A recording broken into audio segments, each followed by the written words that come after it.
one space that you can walk through or 3 spaces that you can see through.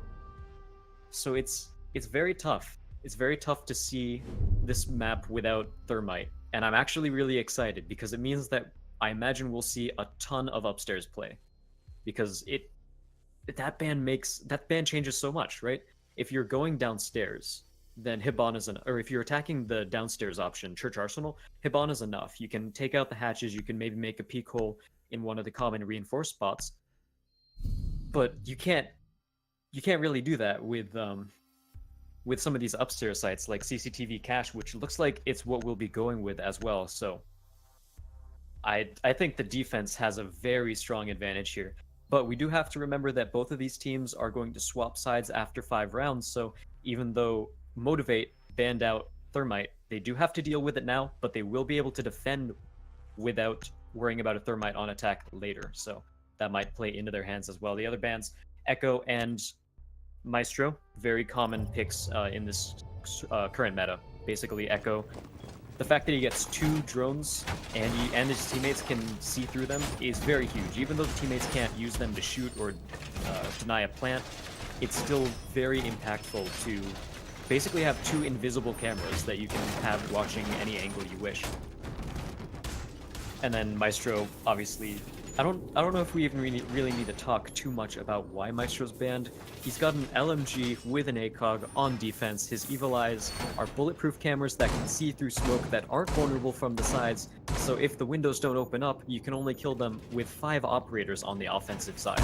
That's basically anyone with explosives or sledge, who also does have a frag grenade anyway, so it's sort of like a double killing power there. Carnage and Chaos, as we said, going for a CCTV hold. And cache room, so that's going to be an upstairs site here. This is something that I definitely expected, seeing that Thermite was taken off the board, but it sort of makes me wonder because Motiv8 might have banned Thermite, practiced some strategies on this map for defending these upstairs sites, knowing that they would be stronger without Thermite, and they might bet that Carnage and Chaos didn't practice in the same way that they did. So, oh, already Yellow's going to try to peek. He gets a kill. How did he not die there? Wow, that was very fast, and Krim was in the perfect position to get a return kill on him as he sledged open the castle barricade, but it's not going to work overall. So that's a very strong early pick for Carnage, or for Motiv8. Carnage and Chaos already a little bit on the back foot. I'm surprised it wasn't even Cookies that got the kill either. So it wasn't the person covering Sledge as he sledged the walls, it was Sledge himself, who notoriously has a very long animation to basically come out of breaching through anything with his hand. So right now, 1 minute 45 seconds left on the clock. Motiv8 have slowed down their game, which is very perfectly, it makes a lot of sense, because if you get 1 pick within the first 30 seconds of the round, you have the time to make sure that you can play this methodically, to make sure that you have the information on where all of the defenders are, where the mirror walls are, and already we see Talon holding this angle. He's not going to be moving much at all because the rest of his team do seem to be trying to play without opening up any of these connector walls, which would be very good for Hibana, but she's just staying on the other side of the map. We see Yellow has been down, but trying to find basically a moment to pick him up. Impact Grenade will miss, and so that is not going to be a secured kill there. All 5 for Motiv8 still stay up as we reach a minute into this round. We're going to see the execution start to happen pretty soon. Hopes takes one down onto Mountain Dew, who peeked that corner a little bit aggressively, but watching the window, no counter peek from Motiv8, so they had a little bit of chance to get a kill there, but it did not happen. Smokes go out to hold that angle, and I think the smoke also blocked off this window here a little bit. And yeah, they have a full push onto the site. Glaz is actually the first one in. Don't really want to do that when you don't have smoke cover quite yet, but he doesn't quite die. Motiv8 has so many members that have gone down really low, but Carnage and Chaos haven't been able to finish off very many of them yet. Billboard taken down to about a quarter of his health. He's going to die. Another C4 takes Cookies down. Art gets a return kill onto Talon. Yellow is the last one on site, and he's going to have to try to push through, and it's not going to work as Suzaku takes out the ITA-1S, finishes off the kill. Overall, I think I don't know. I feel like Motiv8 might just not have practiced offense enough because they got the first pick, they held some angles, but they didn't really utilize those angles very well. We had Hibana the um, holding the breach toward the outside that she created, and she basically had a good line of sight to anyone who was going to rotate into CCTV. But the rest of their team didn't focus on Garage, even though she had that line of sight pretty much down pat. Instead, they decided to go through Connector and try to assault onto Cash Room. And I think overall that was just not the best decision that they could have made there. I think they didn't play those angles correctly. When you have someone holding down a line of sight like that, you have to take advantage of the fact that they can't rotate through. And on top of that, Garage is a pretty difficult location to flank, so you don't have to worry about roamers as much as you would if on a different site. But with a successful defense, Carnage and Chaos are moving their way over to Bedroom and the workout room. This is another site that benefits a Thermite very well, but again, we won't have a Thermite. So the wall that Hopes is reinforcing right now is going to be a very strong defensive point, and I have to believe that Talon's going to head over there in order to use at least one of her Hibana charges, because that's a very strong line of sight that cuts off some rotations and also makes sure that you can get a line of sight from there into both bomb sites. And so that's, again, just a pretty strong position to hold. Both Mute and a Bandit on the board right now, and I think that's a little bit excessive. You have a Twitch that you're facing up against, so that's going to be a little bit of gadget removal, but Thatcher was also banned, and that means that Thatcher's basically not going to be able to destroy some of those traps. So you don't really need to worry too much about Bandit stripping. You just have to be on point as far as covering the Twitch drones and making sure that she can't get in without much of an issue. She hits a Mute jammer, and it's actually just close enough that she can pick it back up. No big deal there. So the offensive side they haven't really made too many lines of sight quite yet. They're still holding off on this balcony, seeing what they can do. C4 outside of a castle barricaded door. That's a pretty... I almost would like to see it in the cash room door, or cash room window, because I feel like that would be a more popular sort of peak spot from the defenders. But Yellow gets one kill on a Carnage. It's going to take one out. Talon just barely misses someone walking past his line of sight, but he does have this angle held down, so as long as he doesn't get too overzealous, he should still be able to block any rotations out from stairs at all. And that's stairs and connector, now the connector has been added, thank God, are the only two ways to get back into sight here. So that'll be pretty good if someone decides to try to rotate around and get a big flank. And now we see Yellow holding the angle. Not exactly the angle that we talked about before, but a similar one that Ivana started to open up. Trading out a couple of shots back and forth, doesn't quite get anything yet. ADS will manage to take out one of the Zofia. It's not Grismot mines, it's just concussion. Right? Grismot is just defense. Mountain Dew takes out Suzaku, and that leaves us with a 5-8-3 Motivator starting this off pretty well, but Cookies ends up getting refragged himself. Art finds that this barricade's blocking him off a little bit, so he's going to have to take that out. Mountain Dew gets another kill. Headshot onto Crim. Mountain Dew going off here, and Yellow picks up the last one. Motiv8 are on fire right now, as they manage to take this round into their advantage in a pretty solid victory. I think they only lost one man during that entire round, so definitely the momentum is a little bit back in their favor as we bring it down to 1-1.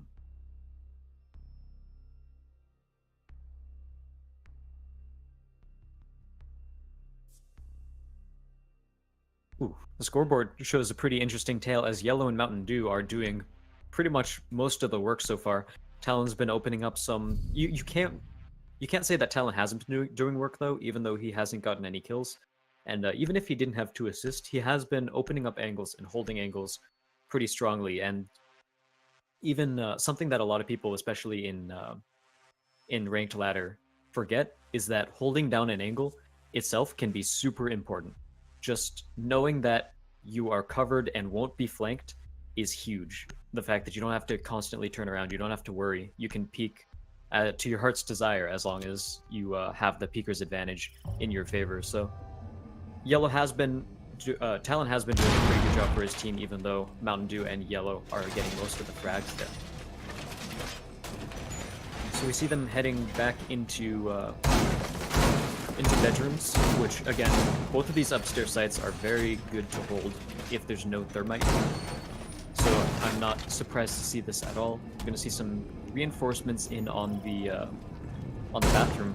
I'm interested to see where Suzaku puts his mirror charges, because on this site they didn't seem like they were very impactful. So we're gonna see one here looking out toward the west wall, and that's a place that Talon was holding down an angle to before. So it's definitely a common spot for the offense to start hard breaching through.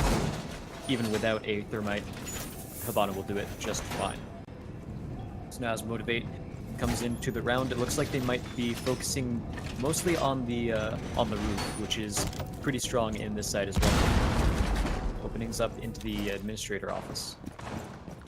But so far, nothing quite has happened. No very quick kills, which means the defense is playing a little bit more laid back than they did during the first round, although at the same time, Yellow hasn't been super ham charging in to break a castle barricade and somehow getting a frag after it too, so we don't see that either. But mark my words, Yellow has actually taken one onto Hopes. That's with the SMG-11, a gun that we know and love as being an incredibly good fragging potential. The defenders are putting a decent amount of resources onto these stairs, onto the main stairwell here. Yellow spots one out just by the gun. He's going to try to throw a mine in there, but it's not going to work, but he still picks up the kill with a headshot. Yellow has been on fire, finding heads left and right, even though his grenade got eaten up by an ADS. So Carnage and Chaos once again on the back foot, pretty much just to the good fragging potential of Yellow. However, he is caught turned around, and Krim peeks, takes him out. He rushes forward, goes for another kill, and manages to get it. MP7 doing some huge work there, and a third kill. He is hotboxed in this room, but he doesn't care. He's getting one after another, and now there's only one left as Suzaku picks up one more. Talon is the last one remaining. He is Hibana, so he's got some pretty decent guns. Finds one kill onto Art. It looks like he is going to create a rotation hold for himself. Anything that he can actually vault through. While Carnage and Chaos are playing pretty defensively. Neither of them are in either bomb sites. One's in connector and one's in admin. She's going to be peeking the other way. I don't think they know that Suzaku is in admin. There it is. Oh, how do you miss that? Oh no, Hidden Talon picks up the kill! Suzaku, what are you doing? Oh man. 1v1 situation right here. Carnage and Chaos. Crims is the last one left. He's got to clutch this out for the rest of his team, and now the diffuser is going down. Rotates over toward the mirror window, but Talon does hear it. He's going to stop the plant for now. Flash banged out. Going for the replant. I don't think Krim can get a good line of sight on him right now, so he's just going to peek around the corner. Goes for the 1v1, and Talon picks him up with a huge clutch for his team, taking out Krim, and Suzaku's got to be feeling a little bit bad about dropping that kill right there. So we bring it down to, it's 2-1 in favor of Motiv8, which is a way that I don't think a lot of people expected to see this going.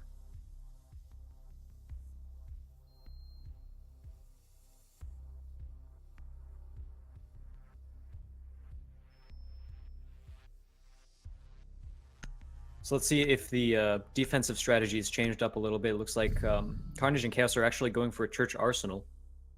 So even though the upstairs sites are pretty good, if you know that the offense won't have thermite, the downstairs sites are still tried and true, and obviously the thermite ban doesn't decrease the viability of downstairs sites at all, so it can still be a pretty good place to hold.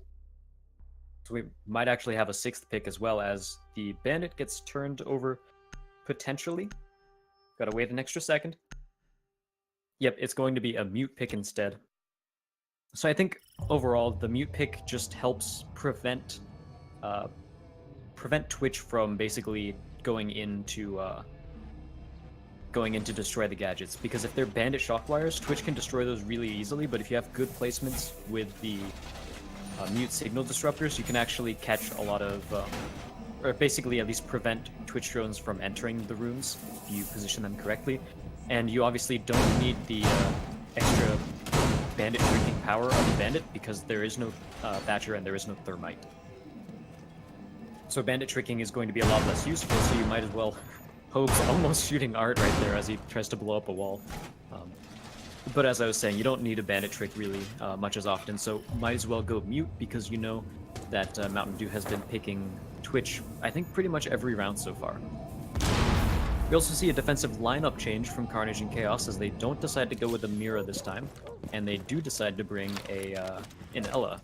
So Grismop Mines, they won't be quite as useful against Cookies, given Zofia and Ella both have a little bit of resistance to concussion grenades in concussion mines. But I do want to see how some offensive strategies get switched up due to this extra staircase in Blue Tunnel. Because that's an extra rotation pole, that's an extra point of attack. There are a lot of really cool things you can do, and we're seeing Mountain Dew actually explore it a little bit right now. Drone going out ahead, making sure everything's safe. Wants to place the Claymore as perfectly as possible in case anyone decides to rotate through, and even though it does help the offensive side, it does also help the defensive side that staircase is there, just because it adds more rotation options if they're not watched. And oh man, Art gets a big C4 onto Billboard. All he heard was a couple of buckshots, and he was able to determine the location and take him out. That is not a pulse C4, that is not a Valk C4, that is a mute C4 up through the floor. Big play by Art, and that's going to give Carnage and Chaos a little bit of an advantage here in the early stages of the round. He knows exactly where the doorway is, going to start pre-firing it. However, Motiv8 didn't peek far enough in order to do anything with it, but Talon looking from a window. This is a very good repel spot that he's taking, and Art definitely wasn't expecting that one, but he still managed to trade out 1 for 1, so it's not the end of the world. 4v4 with 1 minute left on the clock. Motiv8 still have a decent amount of time to go for their execution. However, they don't have too many extra line of sights available to them. They have control of kitchen, which is pretty big, but that's the only real entrance that they have control over.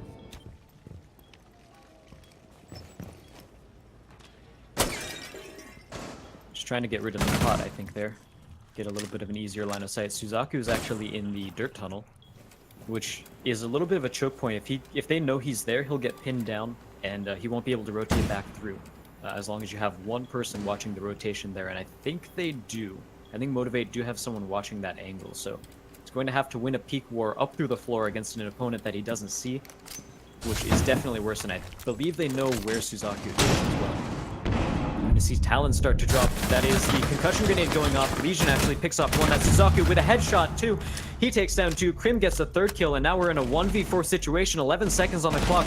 This is an impossible task for Yellow. Has 7 seconds on the clock. He needs to get the diffuser too. At this point, he just needs to try to frag out as much as possible and pad his kill reel. But he's actually just going to play it patiently, and the defenders, Carnage and Chaos, will take round 4, evening it up to 2v2.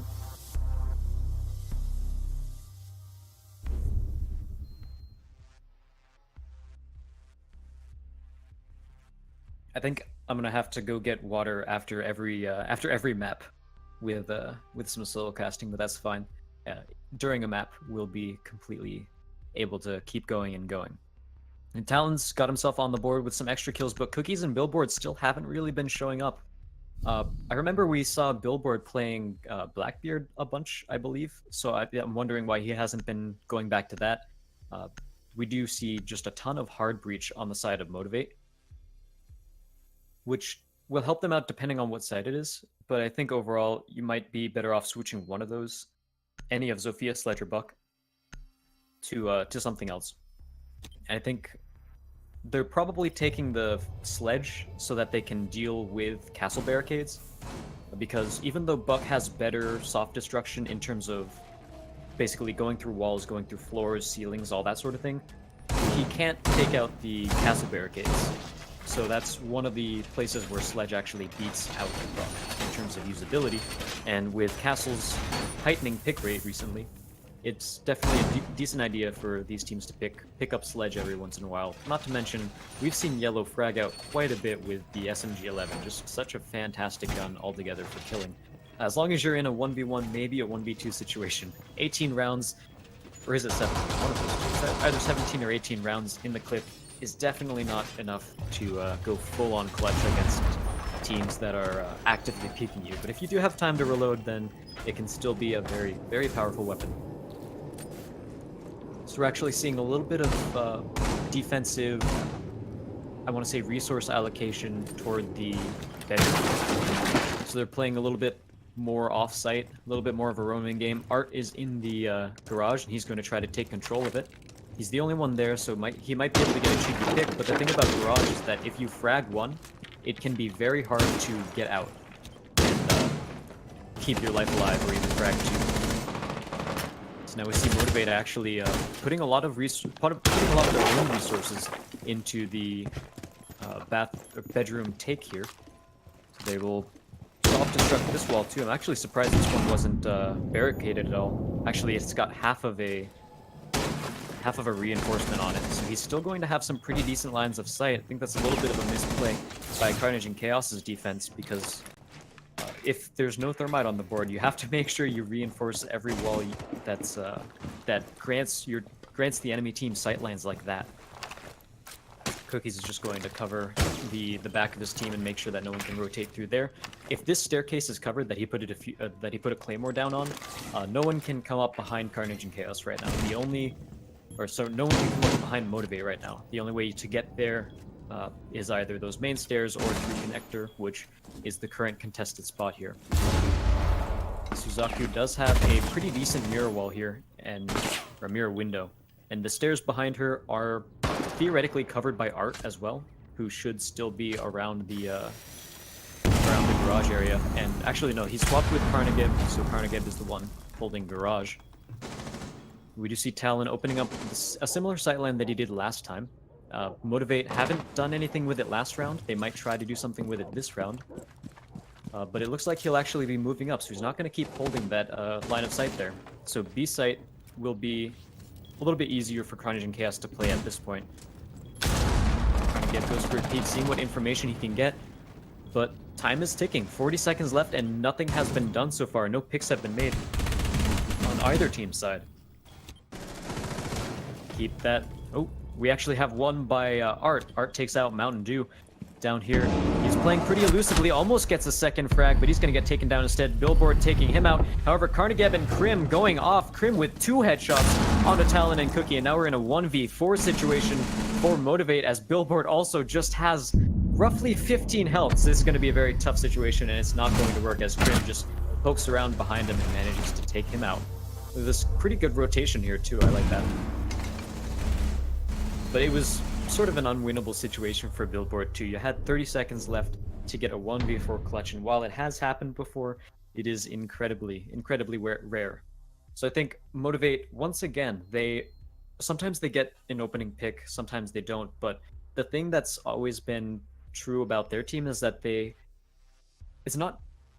so there are two things that could be problems, but the fact that they don't do either of them makes it a problem. So you either start your execution early, or you spend extra time, wait for the execution, but cover so many really good angles that you can get in, get the defuse down, and basically cover the defuser from pretty much every angle. And so far I have seen Motiv8 do neither of them. They're waiting, but they're not doing the above and beyond preparation for their waiting. I think what is it? Vitality is a team that usually does that usually plays it a little bit slower, but they set up really well for their executions. And that's the kind of thing you want to see, because sometimes it might even be better that way than to have a full-on multi-pronged attack from every bomb site, every angle or so. Because if you're in that sort of situation, if you execute really quickly, the defensive side will have their resources spread out across all bomb sites. They'll be in a bunch of different rooms. So if you take one room really quickly and already have other people covering the rotations into that room, then you basically get a free defusal down. and if anyone tries to challenge it, they end up getting killed by someone holding some of the other angles. If you take it slowly, and you get some picks, some slow picks over and over, you're telling the enemy team where you want to attack, and they can shift their resources over sooner. And so that's something that actually sometimes benefits teams for waiting for the last second to execute. But again, you have to be really well set up, and I'm just not seeing that from Motiv8 yet. And I think the 2 rounds they won were mostly off the back of some just fantastic fragging potential by mostly Yellow and Mountain Dew. Talon's been stepping up as well, but we do see sides being switched. It's Motiv8's turn to defend, and remember, Motiv8 were the ones who banned out Thermite, so it's very likely that they have some strategies on defense that take advantage of the fact that Thermite cannot be played. It also makes Hibana a absolute must pick for any of these bomb sites. I think instead, except maybe you can get away with not running Hibana in the bar bomb site, but I haven't seen enough play in the new reworked bar to really be able to tell. A couple bandit batteries go down by the hands of Carnage. Oh, he sees a little bit of movement through the bomb, and he's gonna get the headshot. Very tiny angle that he got there, but Yellow refrags him, and that's going to be a 1-for-1 trade, 4v4 at this point, and Carnage and Chaos still have a minute and 30 seconds left to attack. The Motiv8 do have a different set of mirror windows, and they're actually putting a lot more resources into defending B-site and garage, which is something that when Carnage and Chaos were on defense, we saw them put most of their focus on connector. And so connector and bedroom. So we'll see how well it works out. Crim gets 1 pick onto Yellow, and 1 other player goes down. That's going to be Mountain Dew. Is now down on the floor, and Suzaku finishes him off. The concussion grenade got taken out by an ADS here.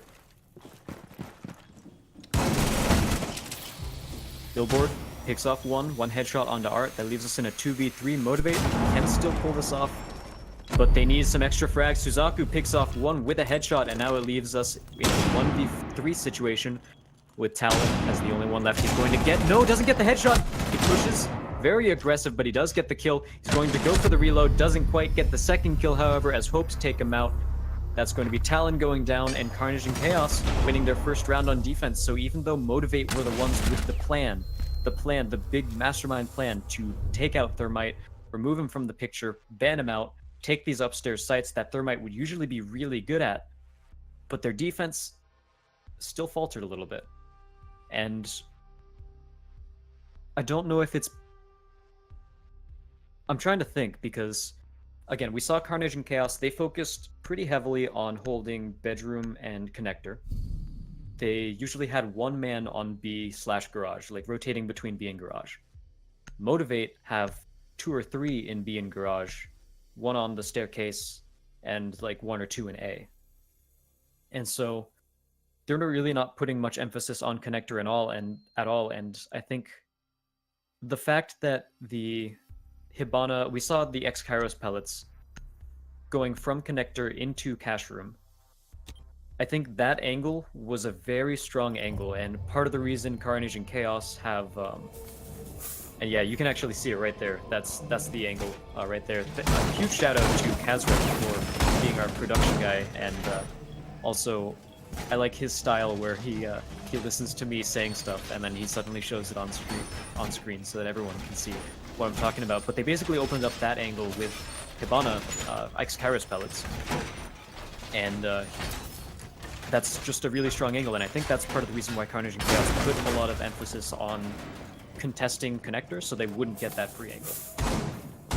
This time, however, Motiv8 have shot it out. So this tells me that they're probably looking to hold the hold connector a little bit more strongly than before.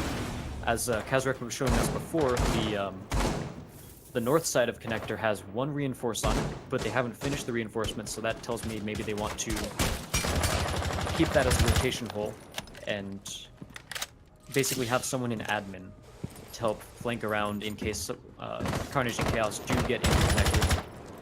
Can play that angle pretty well, but Motiv8 have actually adapted really quickly. They are only playing 1 person on B, so they're sort of flexing over to Carnage and Chaos' style of defense. They do still have 1 in garage, and they have a mirror window in garage as well. Talon actually got taken very low already. I think he's the one playing Garage.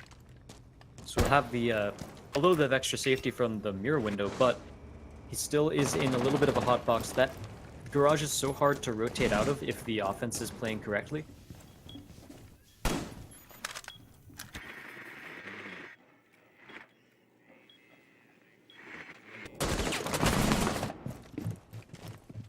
So far, 1 minute has been taken down of the clock. Carnage and Chaos have gotten a little bit of control, but still not as much as I would like to see. Actually, just as I say that, they are pushing in. They have full control over the admin office, but they are trying to fight into connector right now as Yellow goes for a very aggressive peek, jumps over, gets one headshot. He doesn't see the person behind the desk. Oh, she was droning. He's not going to be able to pick up that kill, but he does still get out. And that's the important part. As long as he stays alive, it is still completely worth it. Now I'm going to pick up another kill on a Carnage who tried to enter through Garage. This emphasis on Garage has been working pretty well. Yellow gets one more from a very small line of sight. Suzaku pushing in through the northern wall of connector, the one that was half reinforced. And it is sort of odd that this wall was half reinforced, but Motiv8 actually rotated out of controlling this connector and admin. So it's a little bit of a questionable decision there. If you want to leave that half reinforced, you have to make sure that you contest the line of sights there, and Suzaku picks off another one from the exact same sort of location there. So that plan backfired a little bit for Motiv8, and now we're down to a 3v2. Carnage and Chaos still have a very possible... Wow! Suzaku gets the hot predict onto Mountain Dew, who tried to peek around the mirror window and get the kill. However, the pre-fire from Suzaku managed to take him out. ADS is going to burn one, burn two, and looks like he's going to just burn down the ADS altogether. He peeks around, but Talon is going to be able to pick up the frag, and that leaves Hopes in a 1v2 situation, but he takes one. There is 1v1 right now. He's walking through barbed wire. This is going to be a little tough for him. Doesn't have a lot of time. 7 seconds left. He can't go for the plant. He has to go for the kill. He actually rushes him and gets it. Talon! How did Talon not see that? Oh, he was holding the mirror window the entire time. You could have seen him sprint up and rush it, but he just didn't get the pre-fire off in time. That was a pretty big misplay, I gotta say, and Carnage and Chaos have to be pretty happy with that round as they force it to match point.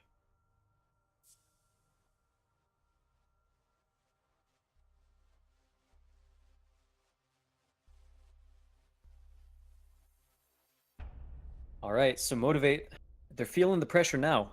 As the defense, they need to win 3 rounds in a row in order to force it to overtime. And then after that, they have to win a couple more rounds. Remember, our overtime system here at CCS is a win-by-2 system, infinite overtime. So that basically means we will swap sides each round on overtime. So both teams play both attack and defense. And any team to win both the attack and the defense in a row will take it. If they go 1-1, if, say, it's a really defensive favored map, and the defense keeps winning, we'll just keep going to another overtime until an offensive side does end up winning. So that's how that works. But it doesn't really look like we'll be heading to an overtime this round, as Carnage and Chaos have definitely found their footing. I think that they've won the last 4 rounds in a row, I believe, and Motiv8 was up 2-1, but Carnage and Chaos have been taking it back pretty easily. Although some of those matches were close, were pretty close. I don't know if I would say it's too easily. They're actually they're not going to make the same mistake as last time. They're going to fully reinforce the connector wall, the north connector wall that leads into the. I keep calling it admin office. I don't actually know if it's admin office, but I'm pretty sure everyone would know what I'm talking about if I just call it like office. There's a copier. It's got to be an office of some sort, right?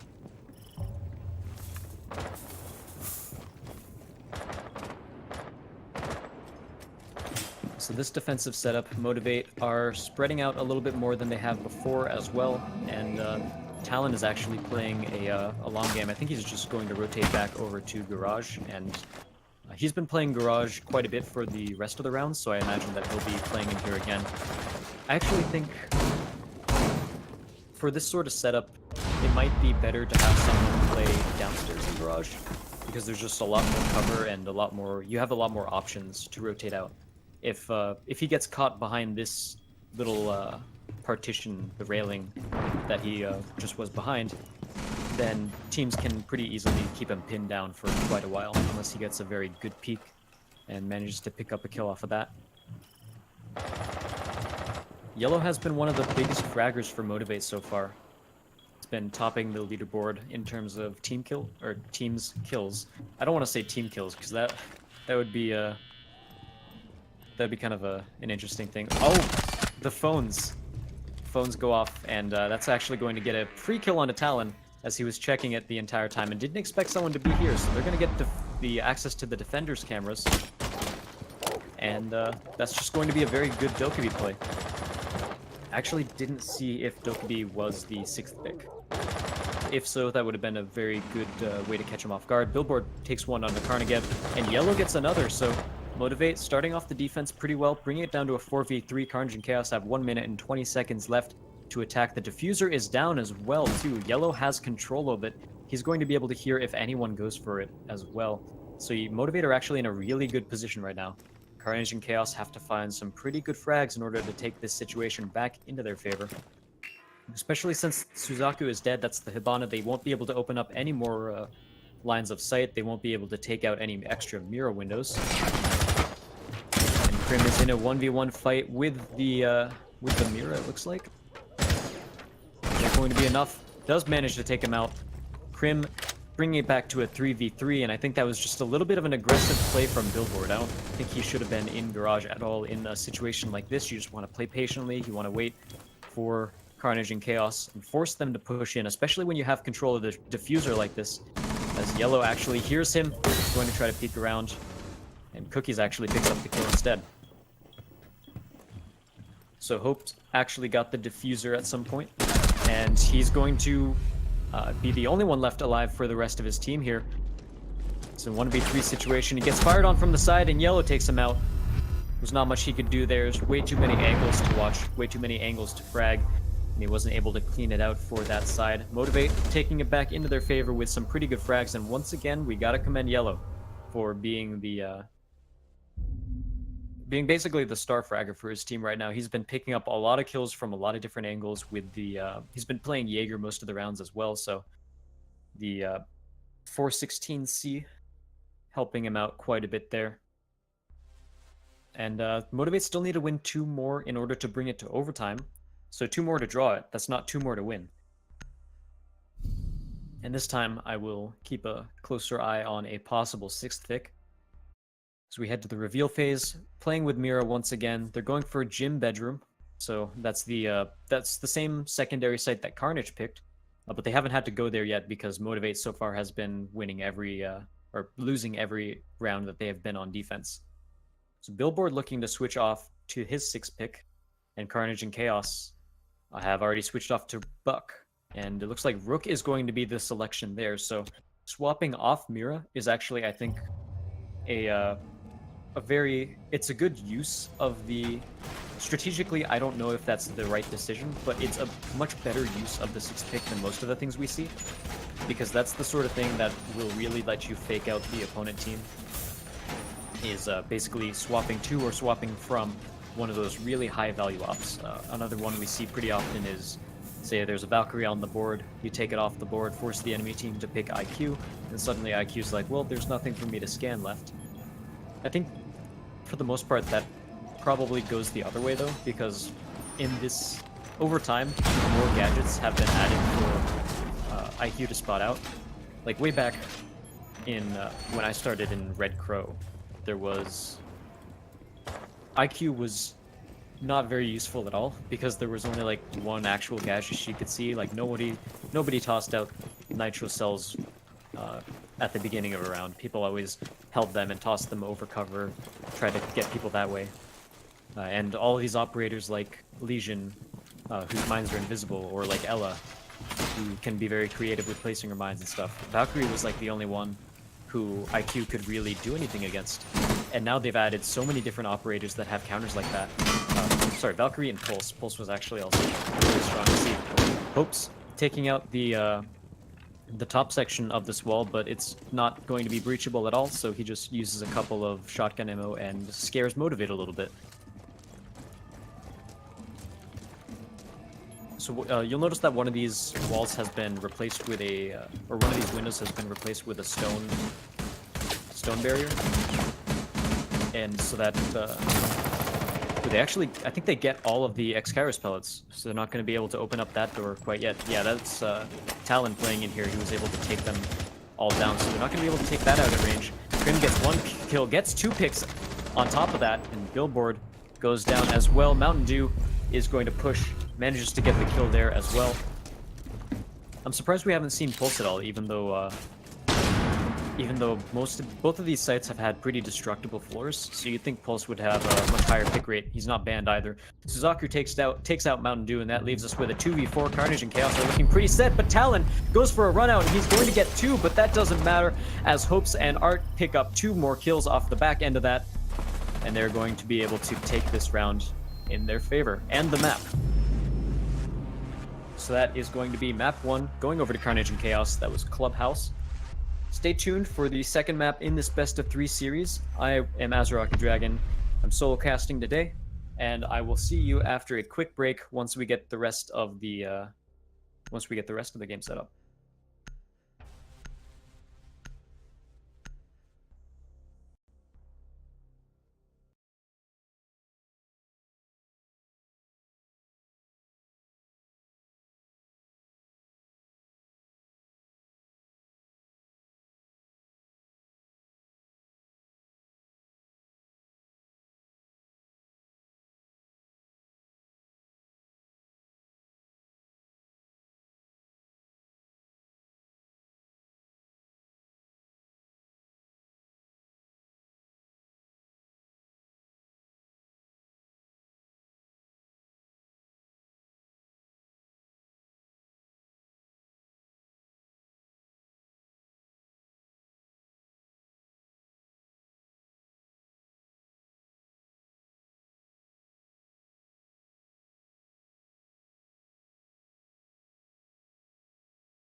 Go.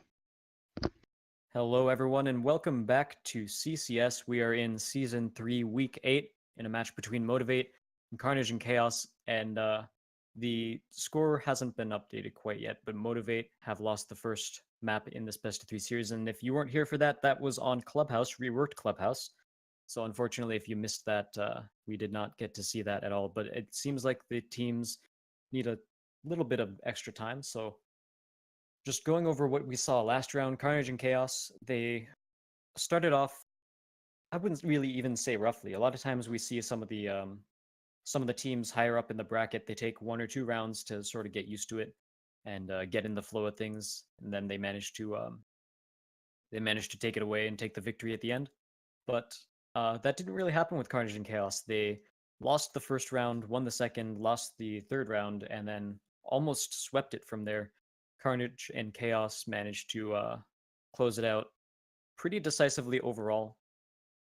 And for the most part, the most significant thing we saw was the Thermite ban and how that changed up a lot of these team strategies, especially since it made the upstairs sites even better to defend, which was pretty interesting to see. But we did still see plenty of offensive wins despite that. So I think for the most part, teams are still getting used to that a little bit. But it does look like the teams are both ready to get into the match. So we'll be able to see what the next set of pick and bans are. And the map we'll be going on now is to Oregon.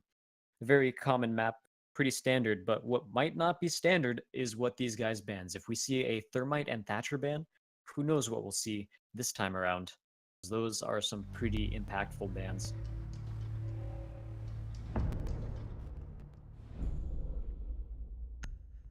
We are on the picks and bans. So I don't think we'll see,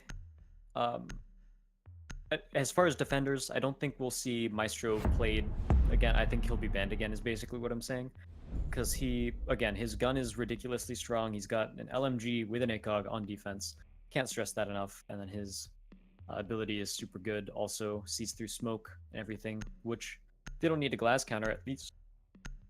At least because they do have a glass ban instead. It looks like Ying is the next ban, which is very surprising actually, because I think Ying is still fairly strong, even though she lost her smokes. The Candelas are very good gadgets, and she's got an LMG that recently got buffed, and so it's got quite a bit of damage backing it as well. CNC going for a Mira ban, so this is something that we actually see somewhat, like more often than you would think on Oregon, for how much the laundry room site is dependent on Mira. We've been seeing a lot of Mira bans to sort of force teams to either pick other sites, play kids' dorms more, or basically play the downstairs site with a little bit less of a defender favor. Pulse is going to be the other ban, which, considering there is a Mira ban, is a smart decision, because the fact that Mira's banned means that we will be going to kids' dorms much more often, and therefore pretty much the entire kids' dorms floor and the hallway between them is destructible. So Pulse is going to be a very strong operator on that site. So taking him out does make a bunch of sense, a heck load of sense. And so now we are actually going to laundry and supply room. So even without the Mira, Motiv8 still trying to go down to this site. I think part of it is to throw Carnage and Chaos off. I'm sure Carnage and Chaos were expecting to go for the upstairs sort of site there. They actually brought an IQ as well, and they're not going to 6-pick off of it. In fact, Motiv8 are 6-picking onto Legion. Never mind. Onto Ella. Okay, so I mentioned before that one thing that we see pretty often is Valk switching off to something else to basically bait a IQ pick or make an IQ think that she should stick with IQ. But in this case, you also have, like, you swapped to an Ella who IQ can spot out the Grismont mines. A lot of Ellas have gotten pretty good at hiding those, so it's not trivial to look for and find the Ella Grismont mines without an IQ. But more importantly, the Echo's still on the board, so trying to fake that out wouldn't have made Carnage and Chaos switch their pick, because IQ is just fantastic against Echo, and Echo is fantastic in the current meta, so 2 and 2 together, and you have a situation where IQ is going to be played a decent amount of times because Echo is so strong and his drones are low. In a way, you almost get like two, what's it called? Two Valk cams, two invisible Valk cams, in a way, because your team can access them now. And so, Carnage and Chaos, let's see what they can do with this offense. We do have Hibana, who's a very popular pick on this map because you don't really need Thermite too much. This map is much more focused, especially if you're a laundry, it's much more focused on hatches. But we do see Thermite being picked sometimes, and it's definitely not banned this time, so there you go.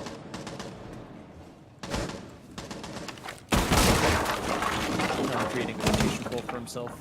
But he does spot one, downs him too. Remember that these players don't get the full HUD that we do in-game in ranked ladder and stuff like that. So there's no points on the right side of the screen that says, oh, you've downed an enemy player. So he actually doesn't, he's not sure whether or not the IQ is downed out there. However, no one's going to pick him up quite yet. They figure someone's got to be watching that angle. They are going to drone it out. They're going to pick him up eventually as Talon actually rotates out. Which I think is actually a pretty smart idea, because keeping yourself alive is very important as well, especially when you're a Maestro with such in-the-pocket defense. But Yellow does get a pick, and I think that might have actually been a pick outside. Yeah, we're trying to find it right now, but I don't quite see it. We do see Talon going for a fight. Mountain Dew takes out Crim, but Talon's fight will not end. Who almost gets the wall bang through the floor bang, I guess. And Suzaku picks off Cookie at the back end of that, as well, as Yellow also gets Carnage. So now we're in a 2v4 situation, and Motiv8 are once again on the upside of it. And Carnage and Chaos, this is actually a decently hard site to attack if you don't have the numbers advantage for it. They do still have Capitao alive, so they have smoke arrows, which is incredibly important for any sort of late game play when you haven't put down the diffuser quite yet. Suzaku has very low health, so he's not going to be the one who wants to peek this. But they're in a tough situation because Art needs to have cover to toss out his smoke arrows, but Suzaku's not going to be able to cover her as well. Asphyxiating Bolt goes out, doesn't catch anyone, and Talon's just going to headshot him and get a second kill on top of that as well, as Talon shows up big on the Maestro this round. Yeah, the moment the smoke clears, just getting both kills at once, and unfortunately Carnage and Chaos at that point didn't have too many options left. They could have sent someone to rotate around toward the main lobby side of things, but that's still a little bit of a questionable decision there. And so Talon and Yellow picking up most of the frags for their team, and Talon, Yellow, and Mountain Dew have been the ones that we've been seeing a lot of frags from. So it doesn't really surprise me too much that they continue to carry that burden for their team. So let's see, they are deciding to go for kids' dorms this time around, which is when there's a Mira, it's a when there's a Mira ban, it's a super. Nope, I psyched myself out there. When there isn't a Mira ban, kids' dorms is a very popular second site pick. When there is a Mira ban, it's a very popular first site pick. But hey, if you did go laundry for your first site, you might as well go for this on your second site. And that's exactly what they will be doing at this point. And Motiv8 are sticking with the Valkyrie at this point. And I think, I don't know which site Valkyrie is more useful on. I feel like she's decently useful on both, but I want to say that this site is a better Valkyrie site than the laundry room defense, because kids' dorms has a lot of angles where you don't want to already be peeking and waiting for someone to come around a corner. You don't necessarily want to hold those angles. You do want to have situations where you have Valkyrie cams covering peek angles, and then you can basically stand up from behind cover or peek out a little bit and then shoot. Whereas I think laundry room has a lot more open sight lines, a lot longer sight lines, where you can comfortably sit back as a defender with your ACOG and still get some picks off some peekers. Actually, didn't know about this refrigerator thing. Call me a noob if you want, but that's pretty interesting. Oh, he's actually going to get the kill onto Billboard, who peeked that super aggressively. That was a little bit of a questionable decision by Billboard, especially when you're playing Echo. You do not want to be aggressive at the start of a round as Echo, because now you can't move your yokai drones. They will still be able to act as cameras, but you won't be able to move them, and you won't be able to deny any plants with them. So that is a huge kill off the board right off the bat, and Carnage and Chaos are feeling good about that one.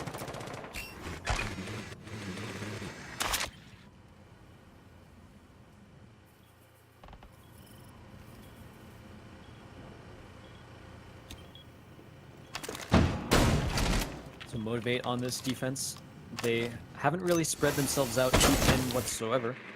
They have a Thermite attacking, and he's going to do a very common thing through the bunk bed, the inner dorm here. They all have bunk beds. Makes it a little harder. But it's okay, as Krim will actually take out both of the ADSs with his own flashbang, and then Cookies gets one pick, Suzaku gets another, and Mountain Dew with a headshot onto Krim, so that leaves us with a 3v3 situation, evening up the kill score. But the fact that Motiv8 doesn't have... Oh, never mind! Cookies and Talon on the opposite side of the map still getting quite a bit of work done, as they both managed to take a pick for themselves. And now we have Art in a 1v3 situation, ready to clutch it, as Dokkaebi does still have a phone call left, and he really needs to push with this phone call here. Otherwise, he will have no extra gadgets. He already used a logic bomb once before. He gets spooked a little bit with someone holding the meeting hall angle. And I think even...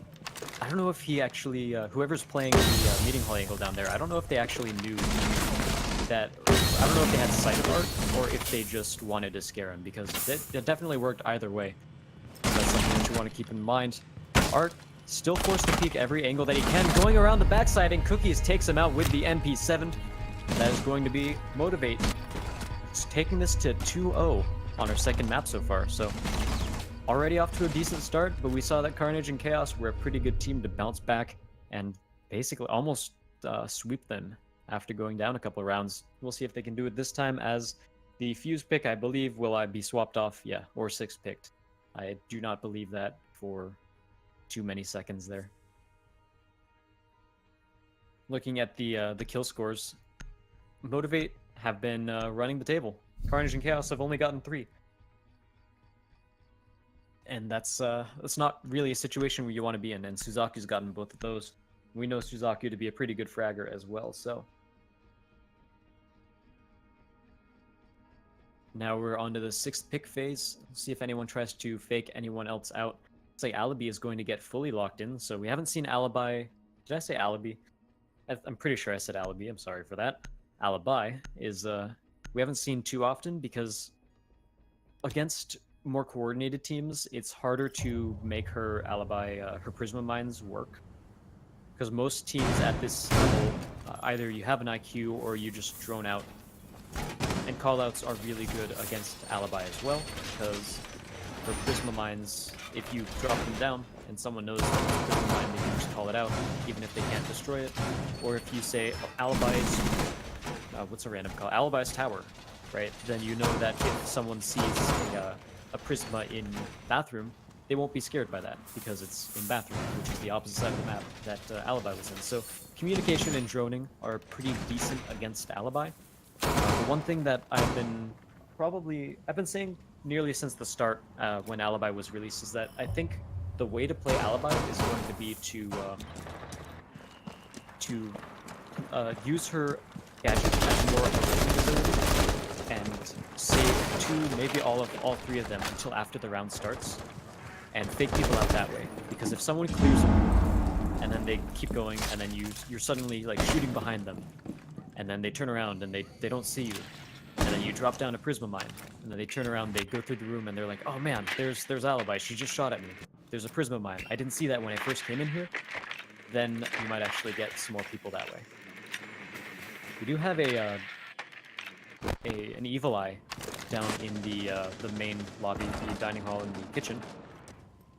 Dining hall looking into kitchen.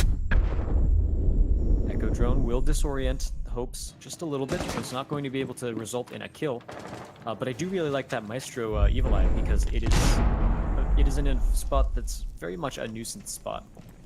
Because a lot of times when you are attacking when you're attacking kids' dorms, you put a lot of focus into kitchen, because if you have control of kitchen, you then have the hallway to shoot up through the floors. That's very strong. So he's going to actually use a frag grenade to take out the Maestro Evil Eye, and that's definitely a trade that is worth it. So Evil Eyes can come out of nowhere and deal a lot of disruption, as well as just get a good amount of information. Krim also has some frag grenades on his kit as well, so they're not really missing those at all. Actually, actually see a decent amount of resources from Motiv8 put into Meeting Hall as well. That was a... Why would you... What are you doing? So he disorients someone instead of keeping the yokai alive to get more information, but no one was anywhere close enough to take advantage of the disorientation. So that was just, honestly, just a bad decision. He traded a yokai drone for nothing, is essentially what happened there. But they do see that the attack is coming in through the main lobby. Suzaku picks off one, going to go for the plant, but he actually stays alive. Hopes and Carnage get 2 more, leaves us with a 5v2 situation. Suzaku goes down right before he manages to defuse it, and actually, they are going to be able to finish off the round as Krim and Art get 2 more picks. It doesn't matter that they drop the diffuser, because they just pick up the rest of the kills anyway. And Carnage and Chaos getting themselves on the board. Now we're bringing it to 2-1 in favor of Motiv8 still, but Carnage and Chaos, last time we saw them win 4 rounds in a row. So I don't have a doubt in my mind that they would be able to do something similar here. 2 more rounds before we switch sides, so Carnage and Chaos still have a little bit more attacking to do. Motiv8 going back down to Laundry and Supply. It did work very well for them the first time, so why wouldn't it work well the second time, especially with Echo being as powerful as he is. But again, Billboard. I'm still, like, confused about that trade. It's, So one thing that I like to think about in this game is that you have different resources, and your resources are gadgets, manpower, time, and information are your main resources. And like any game economy, you can trade resources for another resource. So if you take some extra time, you can take out a gadget. Or if you take some extra, or if you trade some time, you can get a kill. Or maybe if you trade a gadget, you might be able to buy yourself some more time. If you there's a mosquito in my room. If you so basically you can trade resources back and forth, and they don't have to be of the same type. Like, you can trade gadgets for time, you can trade manpower for time, a bunch of stuff. But the Echo drone there was just, I'm gonna disorient them a little bit. Like, he bought, I think, a second of time, maybe 2 seconds of time before they realized that no one was rushing forward to take advantage of that, and you traded out a yokai for it. And yeah, the mosquito's dead. I think everyone heard the clap too, which, you know, I hope it wasn't too loud. Probably, I have a compressor on this microphone. It's a pretty good compressor, so it shouldn't be too loud.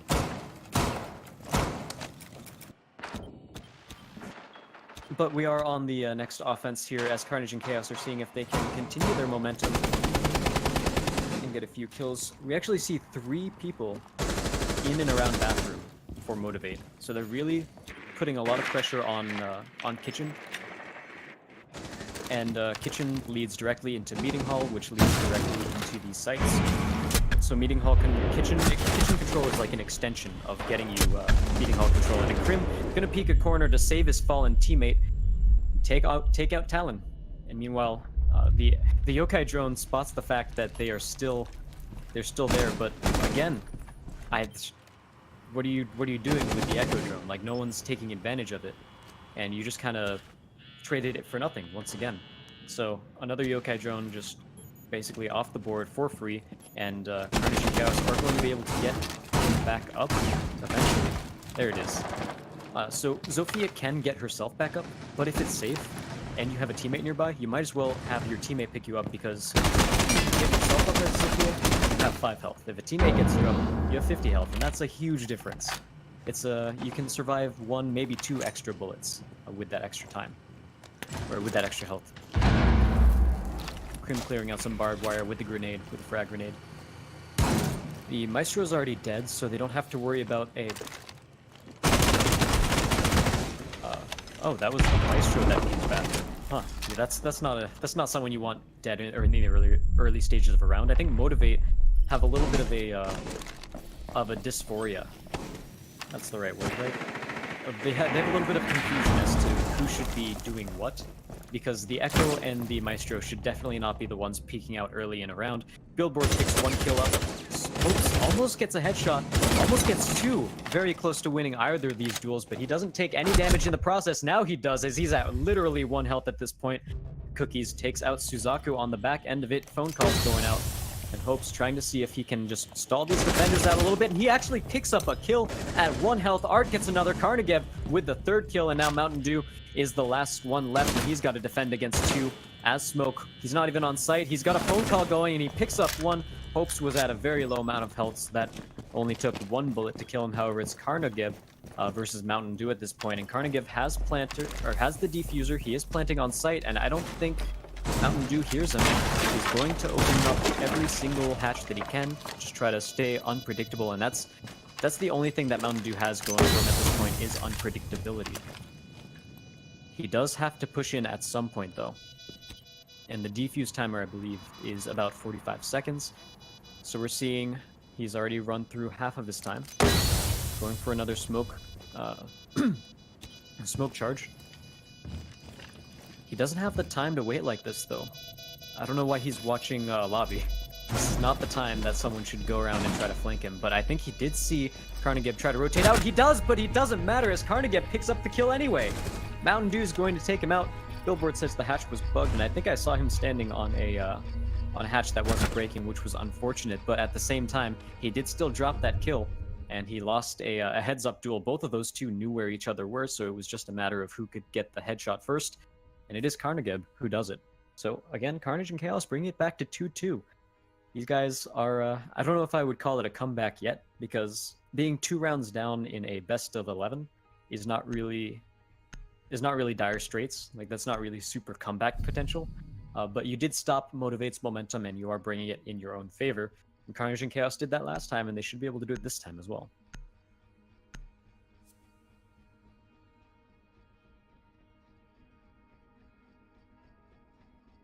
6th picks come out. Legion is going to be swapped, or it's going to be swapped to Legion, and Capitao is also going to be on the board. Keeping Capitao hidden. Let's think about this. Let's theory craft together. So keeping Capitao hidden, I don't think really gives you too much of an advantage, because his arrows don't get stopped by the ADS anyway. I think for the most part, what they were trying to do with the last-minute switch to Capitao in the 6th pick is basically show that they didn't have smoke grenades, and then with the 6th pick, they're suddenly like, hey, we do actually have smokes, and we don't even have to use, don't even have to burn down ADSs in order to use them. So that could potentially be a pretty strong one. Mira is banned once again, so we won't be seeing the classic pillbox Mira defense in the laundry room. So smokes are still going to be important, but not as important as if there was a Mira.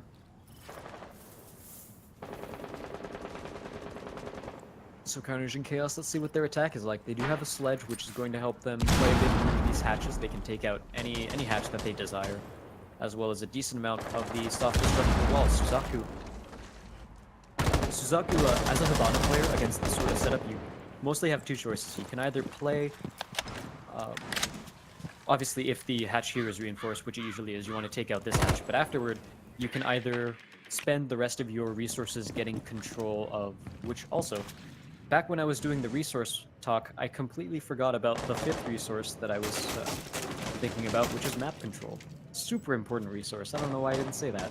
Anyway, you can either use those last 2 X-Kairos charges to get control of Meeting Hall, or you can go through Red, underground, and get the control over that sort of, the Red basement area and Red stairs. So those are your 2 sort of choices as Hibana after you get the opening hatch open in lobby. But it looks like Motiv8 is actually putting a lot of resources onto their, a lot of manpower resources onto keeping map control in Meeting Hall. I've said Meeting Hall like 7 times today. I don't know why that one took so long to actually get to, but that's alright. As we see more of a top-down offense coming from Carnage and Chaos, they're trying to clear Attic first. Just grenade actually might be able to do it if he can toss it far enough. Looks like it's not going to go as far as he quite wanted, and so Talon's going to stay alive over here toward tower, which is a pretty strong spot. He has a decent amount of ways to rotate out of it. Suzaku gets a pick onto yellow, however. It's going to be the first kill of the round, and I think it might have been from a peek. I think yellow might have gotten a little bit too aggressive there, because Suzaku was still outside when he got that kill. Unfortunate little bit of over-aggression by Motiv8 there, but at least he didn't do it while he was playing Echo or Maestro. Those are two that you don't want to use game around. That's actually, I think that's a decently smart pre-fire on the side of Cookies. There was a very good chance that someone could have been holding that angle as soon as they broke open the reinforced wall over here. But as I was talking about before, Suzaku is going for the meeting hall control with her other X-Kairos pellets instead of going into red. And he's going to get another pick off of it, so it's clearly working, as that was 2 picks, and the last X-Kairos will allow him to create a rotate hole through from kitchen to meeting hall. Talon picks out one more. 13 seconds left, however. Carnage and Chaos don't have a lot of time to execute. They need to jump down pretty soon. Art goes down, but not out. He's going to get finished off by a smoke charge, but it looks like Carnage and Chaos just lost track of time. They need to get 2 kills really quickly. They get 1. They get 2! They managed to do it! Krim and Suzaku getting 2 kills by the buzzer! That was the closest match that we probably could have seen at that point. And both defenders were hiding too. Like, you can't say that that was a Motiv8 misplay where they should have just hidden. Because they were hiding, and Carnage and Chaos just barely managed to take it fast enough. That was insanely close to being too little time. I was like halfway through my breath. I was about ready to call it for Motiv8 and say, oh, Motiv8 took the round due to time.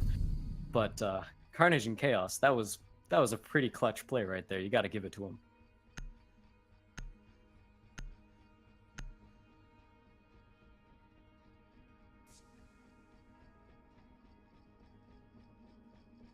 And so now we do switch sides. It's going to be Carnage and Chaos being the defenders here. 6th pick onto Valk, even though I guess they were just sort of saying, all right, you're bringing IQ. Let's 6th pick onto Valk to make you think that we're not bringing a Valk, and therefore you drop the IQ, but that's not going to happen. Now there is an IQ, which is unfortunate, because without the Valk, there would be no gadgets for yellow to locate. Other than like bandit shock wires, but do you really need a electronic detector to figure out where some bandit batteries are? Guys, that's not a slight to any of these teams, of course. They don't need any sort of extra tools to figure out where bandit batteries are. They're smart cookies. Carnage and Chaos on the defense. They actually pick Kids Dorms first, which is what we more so expect when Mira's banned, because most teams really rely on Mira for a laundry room defense. So Carnage and Chaos are on their 3rd straight third straight round win on this 2nd map. And they're looking to keep the ball rolling. So Motiv8's offense, they once again have Hibana, which is really common pick in this map. Again, Thermite isn't usually needed. You can use it to open up the like we saw, there's like a pillbox. There's a very small room. We actually have a 1v1 here as Cookie spots out the head of Crims, but Krim does manage to get out. I keep saying Crims, but it is actually Krim. He's gonna get reset real quick by Carnage. And no harm, I guess 50 health of harm done there. I wouldn't say no harm done. But Cookie has actually got traded out for half of his health as well, so it is sort of even at the end of the day. But Cookies is allowed to be down, whereas Krim cannot. If he goes down, he will just be straight up killed since he's already been picked up. Overall, Motiv8 has been taking this offense rather slowly. They're trying to get control of Attic more than anything else, and they have successfully flushed Krim out of it. They haven't gotten in there themselves, because it is a pretty difficult place to attack from unless you have a little bit more control than they already do have. But we do see a little bit of resources being pushed by Bellboard into holding these kids' dorms angles. I really like these windows. I think it's very strong to play these windows, as long as you know that no one can flank you and kill you from the back. Carnage picks off Cookies, who was low health before. Also, Crims able to assist in that kill. Carnage has been doing pretty well in terms of his fragging potential as well over both of these maps. Hopes is actually playing in kids' dorms, but no one's quite challenged the... no one's quite repelled up to challenge those angles quite yet, and Carnage and Chaos are playing it pretty patiently. Motiv8 have been buying their time, and I think Motiv8, for the most part, are waiting for some sort of rotation from Carnage and Chaos that they can pick them off and figure something out from that point. But Motiv8 haven't been able to find anything because Carnage and Chaos have been playing just super patiently. And honestly, that's all they need to do. 30 seconds left, and Motiv8 haven't really even gotten too many line of sights that they can utilize. Most of their players are still on the first floor. They do have a little bit of control of Attic, but no one's in Attic quite yet, I believe. So this will be a pretty tough one. Talon almost gets a kill, but Art is actually going to finish off Mountain Dew. The MPX. Billboard takes out one. That's Carnage going down. But that's not one of those clutch operators at the very end of the match. Billboard takes out another. He's finally showing up. Talon gets another, and Yellow brings it down to a 1v3. They do have to still plant the bomb, though, so it could still go either way. Billboard takes out Art as he was going for the kill onto the diffuser. It's not going to work, however. And Billboard showing up in that round, managing to get 3 kills and basically win the round for his team there. The rest of, like, Motiv8, as we saw, did not have a lot of time to execute at all, so it was just Billboard getting 3 picks, one after another, and he was sitting at 1 before this, so he definitely needed that for his kill reel there. And so now we will be seeing Carnage and Chaos defend again. Looks like they'll be going back to kids' dorms, which, again, no Mira, so they're feeling better about going onto this site. Suzaku showing Alibi. I feel like it won't be stuck with. I feel like they won't stick with Alibi.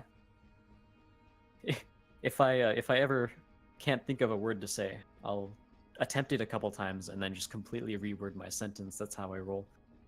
Now Suzaku is actually going to be playing Castle, it looks like, instead, so faking out a little bit with the Alibi pick, which I don't know how much that really is much of a fake out, because IQ is pretty good against Alibi. You might end up taking Thatcher, but I don't think you take Thatcher because of Alibi. I think you take Thatcher because there's already a Mute or a Bandit on the board, and you want to take those out instead. By the way, I recently found out, I think it was actually Kazrep, who is doing production right now, told me that Echo drones only get disabled by Thatcher, whereas Valkyrie cams get destroyed by Thatcher. And I, as a Valkyrie player, don't like that. But what are you gonna do? She does get 3 cameras, but at this point, it seems like Echo is taking a few of her jobs away from her, unfortunately. But we will see Motiv8 on the attack this time. They are bringing a Jackal, which is someone I don't believe have seen at all today. Maybe once in the first map, but we definitely haven't seen it this map. There's going to be Cookies taking up that role. And so one thing that's really cool about Jackal, and one reason I really like him, is that his C7E is a very good gun, but he also has the ITA-S as a secondary, along with Mira also has that. So he brings some soft destruction along with a smoke grenade and his own gadget, which can see footprints, which is still fairly useful. Obviously, we don't see as many Lion Jackal combos as we did before. That was an interesting free fire. I think he just like timed it out and said, all right, at 2 minutes and 20 seconds, someone should be here at this point, and maybe I can get a cheap pick. It might have happened once before, maybe in ranked or maybe against another team, but it didn't happen this time. Just a little bit of an unlucky. I don't know if I would really call that unlucky. I think it would be lucky if you did get that kill. But why not go for those sort of picks in the first place? There's no harm to it. Although the only information that you're giving away with that as well is, oh, there's someone on on white stairs, and so the rest of the team says, you don't say. And on top of that, he can just rotate out at any point he wishes because it's immediately connected to kids' dorms. Art, I think he shot out that window to give himself more sound cues, is what I believe, because I don't think there's a very strong run out you can do from that side that would really get you much value.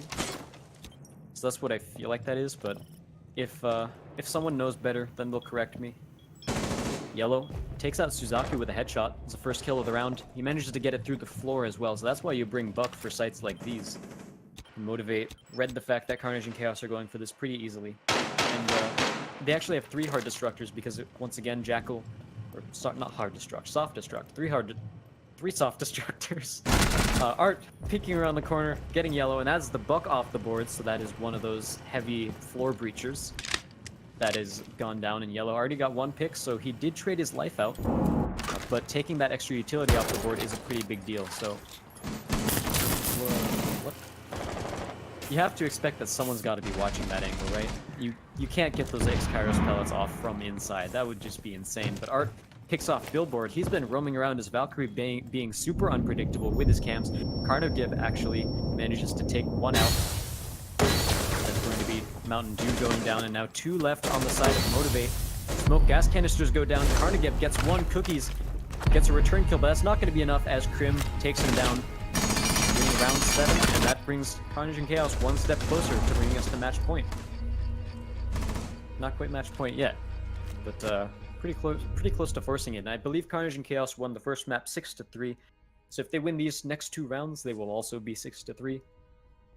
The Motiv8 still have a decent amount of time to come back. Last time Motiv8,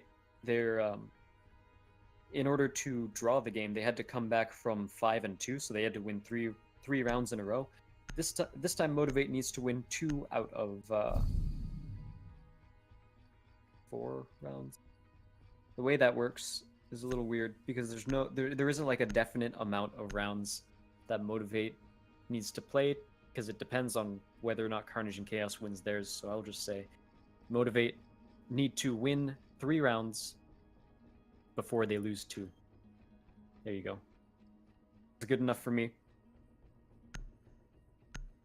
Now Maestro is on the board, so we get to see more of that. And Vigil is actually... This is the first time we see Vigil picked all of today, even though he wasn't banned in this round, in this map, for the entire map. Which surprises me a little bit, because Vigil is a very strong operator. I talked about him before, but he's a roamer, 3-speed, very elusive. His gadget lets him stay nearly undetectable for drones. Drones can just figure out sort of the general location he's in. But his guns are also super fantastic, so it's very easy to get some frags as Vigil as well. So I'm surprised to see that this is the first time he's been played. It's going to be on Carnage and Chaos' side as well.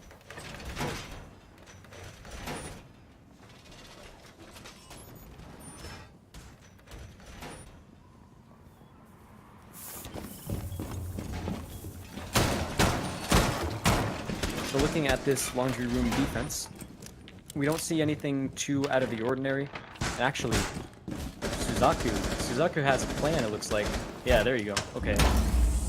Whether he puts it there or in the spot where the Mira would normally put theirs, that's a place that I really like to put both bulletproof cams or evil eyes, because you can almost serve the function of a Mira. It's like a budget replacement for Mira doing that, because you can still see out into the open room. And you can actually see through smoke with both bulletproof cameras and evil eyes. So you're sort of trading that out. You don't have as much fragging potential as you would if there is a mirror there, because obviously with a mirror there, you don't have to be on your phone to see. But if you have anyone else playing that side as well, you can easily shout out to your teammate, okay, they're peeking now, they're downstairs, they're planning, and you can go for it there. Cookies gets the first kill. That's going to be Motiv8 on the board as they take out Vigil very quickly. This, I don't think this is a very good spot for Vigil to play, actually, because Tower is very much a one location thing. Like there's 2 ways to rotate out of Tower if you're on the 2nd floor, and if you're on the 3rd floor, you just can't. There's only 1 way to rotate out. So the fact that drones can't see you doesn't really matter because they know the general location you're in. And if they know that the general location in is Tower, then you're pretty much out of options at that point. So I don't really like Vigils to be positioned where he was there. But Motiv8 gets another pick. He has the Jaeger off the board. So that's a very good gun that they have off the board. And Suzaku is still alive, however. And that's the main one that Carnage and Chaos need to keep up. because the Evil Eyes are super important, and Maestro is a very good end-of-round clutch character. Not gonna spot anyone toward the north stairs. He is going to play this long angle here. There's another drone. He doesn't quite get that, but it probably did spot him out, which is a little bit unfortunate for him. We actually just barely misses that kill. He looked away at the exact wrong moment. Him is watching the lobby stairs. This is an interesting angle that he's playing, and he's actually getting shot at too. Willie, oh, he finds the head and he gets it! Even though he was getting shot out a couple of seconds before he peeks. Now Suzaku picks off one, Billboard goes down, that's Yellow getting the return kill however, but Hopes takes him out as well, and that leaves us with a 2v1 situation. Talon's the only one left, he spots one, isn't able to get the headshot, needs to pull out the bearing 9, still gets the kill as Hopes goes down. He has 4 seconds. Carnage and Chaos at this point just need to play time, and Krim is doing exactly that. 0 seconds left, he needs to stick the defuse, and doesn't. Why wouldn't you at least try to stick the defuse in a situation like that, you know? Maybe Krim was farther away, but the second you let off the defuser, you just instantly lose, so why not try for it, you know? But that is going to be the round going over to Carnage and Chaos. I don't, like, in that specific situation, there was nothing he could have done, because Krim was already there, but suppose Krim had been a little bit farther away, why wouldn't you stick the defuser in case you could barely slip by and plant it and start shooting before the defender comes and sees you? So we see a Frost on the lineup here. I think that's going to be 6 picked out because I don't know, I just have the hunch, because I feel like if you want to play Frost, you would switch pick to Frost. Even then, you're not really denying much information, because she needs to, like, the drones will still spot that there's a Frost, and you can say, oh, there's a Frost, and then you suddenly drone out every window that you need to vault through and stuff like that. So I don't think there's a way you can, like, mind game a Frost pick. I think you just have to stick with it, especially with how proactive a lot of these teams are at droning at the very beginnings of rounds. He will 6 pick off of it, however, and again, I don't think that really did anything, because there's no operator that you pick because there's a Frost. Right, sometimes you pick IQ because there's an Echo, or because there's a Valk. But if there's a Frost, there's no, like, you don't really need to hard counter Frost. You just need to look where you're going. You need to watch your step. Anyway, that's what I think on that pill there. I think a lot of teams still have a ways to go in terms of figuring out this whole 6th pick mechanic. I was originally a caster for MOBAs, and so the sort of pick ban phase is something that I've studied a decent amount, and I think there's just a lot of untapped potential that some of these teams are missing out on. But on the bright side, that means that I can analyze the 6th pick pretty well, so hooray. Even though it doesn't really become useful too much.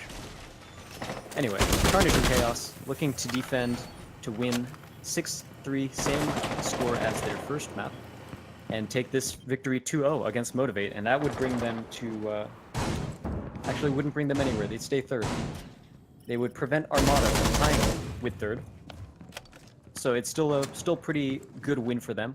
They can solidify the 3rd place for themselves. Both Disrupt and Sinister have 6 wins on their side, and Carnage and Chaos have 4, so Carnage and Chaos would still need to win 2 more matches than Disrupt or Sinister win in order to climb the rank. But hey, 3rd place is still super, super strong, and meanwhile Motiv8 are looking to stay out of the 6th and 7th place of the leaderboards. Because if they lose this, then our newest arrivals will be able to take them out because they inherited OOF Esports' record. Now, Yellow gets the first pick onto Crims toward this round. We have 1 minute and 30 seconds left on the clock.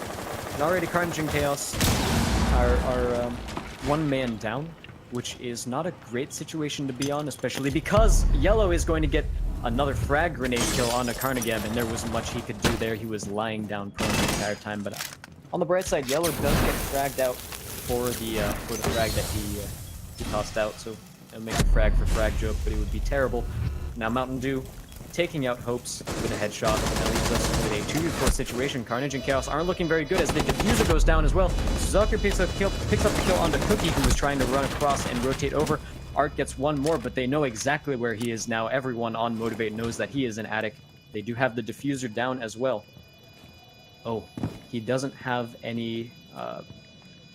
he doesn't have any cluster charges. Sorry, he doesn't have any impact grenades left, so he won't be able to create any extra rotation holes. They hear the barbed wire go out, but it doesn't look like Motiv8 want to peek it just yet. Oh, that was really smart. He's buying time at this point, freaking out Art, and it works as he runs right into the crosshairs of Billboard.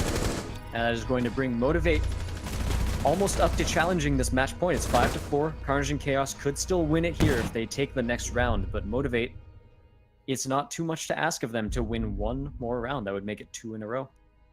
Or 3 in a row. I think it's 3 in a row. Yes, it was 3 in a row. Carnage and Chaos were at match point 5-3, so Motiv8 looking to win their 3rd round in a row to bring it to a draw, and they honestly need to, because otherwise Carnage and Chaos will take the entire series 2-0. I believe our next map is Consulate as well, which is a pretty balanced map across the board. I talk about all of this, but Motiv8 would still, even if they win this round, they bring it to a draw, but they still need to win by 2, which Carnage and Chaos have only been down by 2 once in this entire series, and that was at the very beginning of this map. And so far, we've seen that Carnage and Chaos have been a type of team that warms up to a map and just performs very well on it once they get a little bit of warm-up time. So I don't think it's going to be very hard to take 2 maps in a row off of them on this map if it were overtime. So Motiv8 going with their own Capitao this time. Last time it was Carnage and Chaos we saw rocking the Capitao, trying to choke up their enemies. And any sort of smoke grenade or smoke arrow or anything like that is very strong for a laundry room assault. Just because there are so many... there are basically 2 main spots that people plant in laundry room that are super far away from anywhere the defenders can hold. And if you get the lobby hatch open, then you have sight lines into every nook and cranny of laundry room except the very, like, the most nookest of nooks. Never mind. What am I saying? They're at kids' dorms. Thanks, Kazrep, for showing me that. Otherwise, I would have blabbed on about laundry room for a much, much longer time. Either way, smoke grenades / smoke arrows are still super useful no matter what. Just not quite as useful as it would if I am, or if they were in laundry. Found this window has already been shot out a little bit. Not going to be able to do much with that information though. You protect from a run out with a claymore. I don't think Carnage and Chaos have been the type to run out so far during this series. They've been more of a patient sort of defense team. And we've been seeing that throughout this entire series. Motiv8, a lot of times, maybe they get a pick or maybe they get picked themselves. But for the most part, not much happens when Carnage and Chaos are on the defense until about a minute in. A lot of times it has been working for them as well. You see Mountain Dew on the main window angle. Doesn't quite get the kill. But Carnage does know he's there. It's going to take a little bit of damage as well.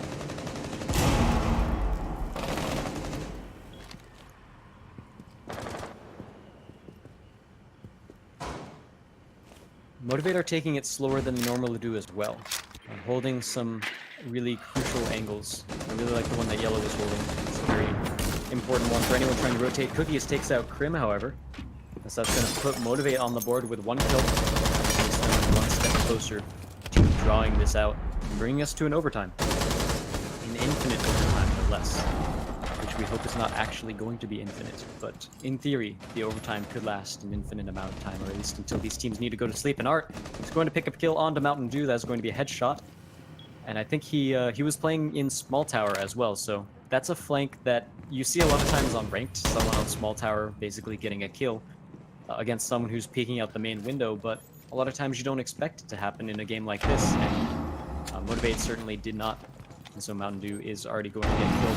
It's an enemy detected outside. I mentioned that Carnage and Chaos aren't really the sort of team, during this series anyway, to be peeking out and doing runouts, but I think they want to try to keep Motiv8 a little bit guessing, keep him confused. Billboard picking up Suzaku. That's a big kill, because Suzaku has been one of Carnage and Chaos's best fraggers so far.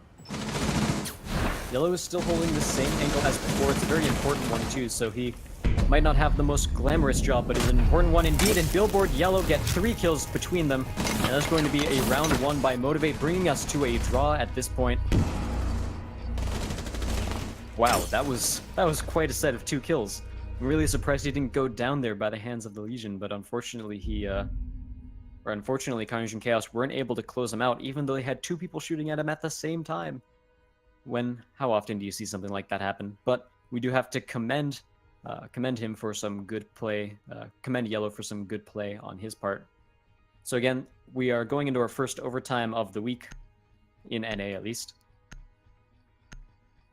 It's going to be an infinite overtime, so the team that wins needs to win by 2. So if these guys say, it's a way to prevent any coin flip scenarios from happening. So in case there was a map that was like super defense focused, or super defense advantaged, there is definitely a word for that I'm missing. Favored? Yeah, favored works.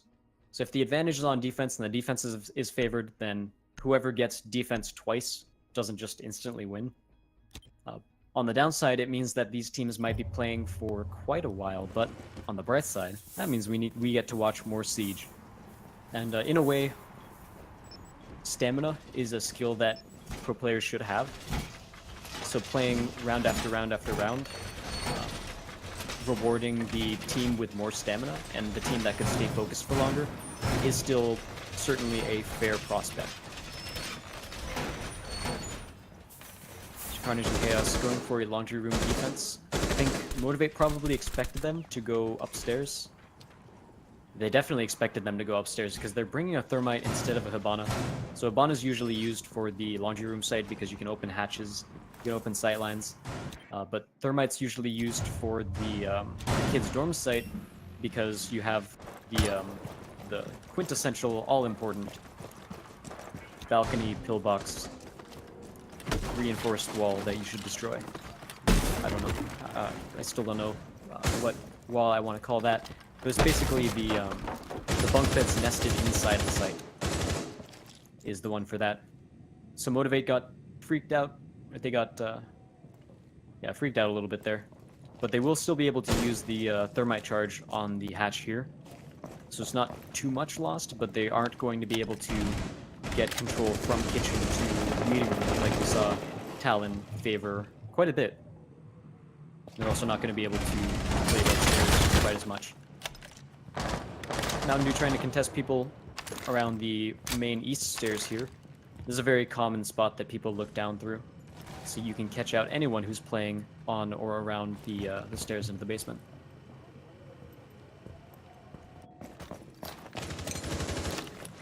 Meeting hall and kitchen are pretty common holds in these sites. But Carnage and Chaos, for the most part, it seems like they are focusing most of their defense downstairs. Carnageb is in meeting hall, and so is Art actually, so they do still have 2 players basically focusing on meeting hall control. And the fact that they're not peeking out yet is something that I really like. So a lot of times teams might get a little bit impatient and say, oh, they're starting to blow up the hatch right now. They're in lobby. They're making plays. But this early in the round, someone is usually watching the rotate from meeting hall. So if you do play a little bit impatiently, you can get caught out by that. But if you play patiently, the enemy doesn't think you're there. When it's a minute left and no one's shown themselves from meeting hall, ooh, Art gets 1 pick on a Mountain Dew, and that's actually a big one. Double taps him for a little bit of BM, even though he saw the name on the scoreboard there. The Yellow picks off Crim as well. And again, this patient play from both of the players in meeting hall. Art actually gets picked off instead. Yellow goes down. Yellow gets a pick. Art is the one that went down. Both of the crossbow smoke bolts are still remaining. It's actually going to use an asphyxiating bolt to prevent anyone from peeking. That's actually really smart, but I think you want someone to be planting when you do that. They actually do, as Talon almost tries to stick it. We'll go for the backup plant as well, but the Echo drone is going to spot him out, so they won't be able to plant quite yet. Oh, but they're in a kill box right now. That's 3 kills onto Carnage, and he clutches the round out for his team with the help of the Echo Drone. Let's take a look at this kill feed right here. Oh, they both rushed over there. Very good plays by CNC right there. And now Carnage and Chaos have won the first round. They just need one more in order to close it out. But they do switch sides, so now Motiv8 get to defend. And they get to defend the basement as well, which they have been in favor of quite a bit.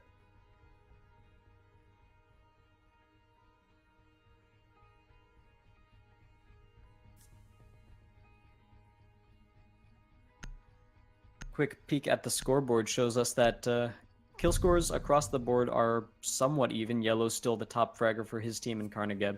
For Carnage and Chaos, of course, those are the people that we've been seeing show up throughout all of the series today in both maps. Capitao is going to be the 6th pick. People have been liking the Capitao 6th pick. I think for the most part, it's like I mentioned before, you sort of think that the offense doesn't have any smokes, but turns out they do. But I think for the most part, both of these teams are expecting it at this point, since it's been done so many times in this map, let alone this series. So Capitao has been pretty strong, but it looks like Motiv8 actually switched off of the basement defense and went for Kiz drones instead. So just like Carnage and Chaos faked out Motiv8, Motiv8 faked out Carnage and Chaos, so they have a Hibana instead of a Thermite. But I think it'll still be fine because Hibana can still create a sightline through the through that main sort of pillbox there, same as before. And so Mountain Dew is going to be reinforcing the place that I keep talking about, and Suzaki is going to be able to go through that no problem, pretty much no problem at all.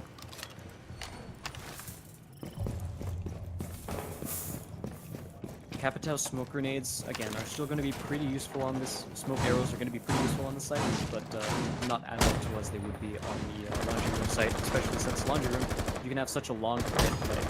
And we did see in the qualifiers to get the opening spot after Ook left CCS, we saw a pretty cool smoke, I think it was smoke grenades with Jackal actually, where right next to the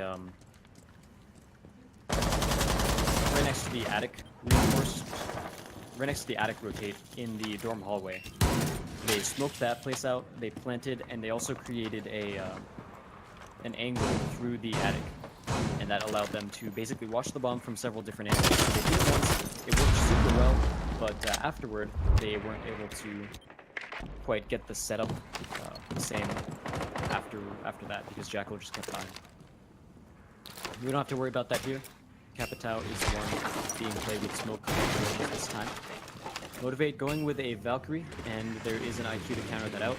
So you'll have to be pretty creative with them, and I think almost like if you see that there's going to be a Valkyrie before the round, and if you see that there's going to be an IQ before the round and you're playing Valkyrie, I think that's the point where you might actually save some of your Valkyrie cams for later in the round, like halfway through the round or something like that. It'll give you a little bit of extra information in the pocket. Doesn't look like he's done so, but they did take out Crims first, so it doesn't really matter in either case. The IQ on the board. Hopes gets one pick onto Cookies, so trading 1-for-1 so far, as Motiv8's defense has been fairly strong. Frag grenade goes out to clear the barbed wire.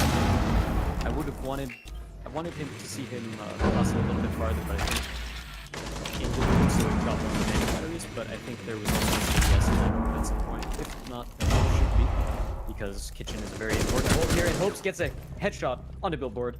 That's going to be a 4v3 in favor of Carnage and Chaos at this point.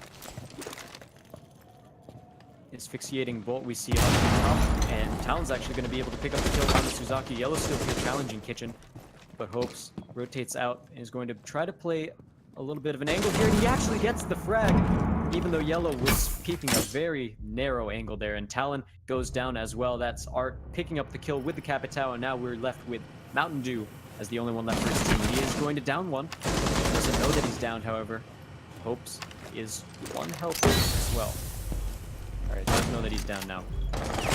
10 seconds left. Carnage and Chaos need to execute very quickly. Motiv8 are banking everything on Mountain Dew. He rushes out, gets a headshot with a flick, and Hopes actually returns the kill, but that was almost very, very good for Mountain Dew and Motiv8. But Carnage and Chaos are going to be the ones taking this map and taking the series.